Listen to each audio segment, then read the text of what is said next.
అంటే డయాబెటీస్ పేషెంట్స్కి మార్నింగ్ టైంలో అంటే బెస్ట్ ఫుడ్ ఏది అంటారు?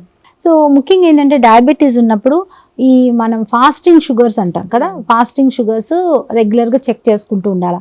ఎప్పుడైతే ఫాస్టింగ్ షుగర్స్ హై ఉన్నాయంటే ఒకటి మెయిన్ కారణం ఏంటంటే మనం లాస్ట్ నైట్ ఏం తిన్న ఫుడ్ ఒకటి ఉంటుంది, తర్వాత మన ఇన్సులిన్ ఆ పర్టికులర్ పర్సన్ యొక్క ఇన్సులిన్ యాక్టివిటీ ఒకటి, హార్మోనల్ ఇన్ఫ్లుయెన్స్ కూడా ఉంటుందన్నమాట. సో వాళ్ళు సరైన నిద్ర లేకపోవడం, లేకపోతే నైట్ సరైన ఫుడ్ తీసుకోకపోవడం, తర్వాత వాళ్ళ హార్మోన్ బ్యాలెన్స్ సరిగ్గా లేకపోవడం, ఇవన్నీ కూడా ఈ ఫాస్టింగ్ షుగర్స్ మీద ఇంపాక్ట్ ఉంటుంది. సో అందువల్ల మనం పొద్దున లేవగానే ఫస్ట్ మనం ఏం చేయాలంటే డయాబెటీస్ ఉన్న వాళ్ళు ఫస్ట్ ఎర్లీ బ్రేక్ఫాస్ట్ చేయాలి అంటుంటాం. సో ఎప్పుడైతే లేట్ బ్రేక్ఫాస్ట్ చేస్తామో అది కూడా మనకి డే అంతా కూడా మన షుగర్స్ ఫ్లక్చుయేట్ చేస్తాయి.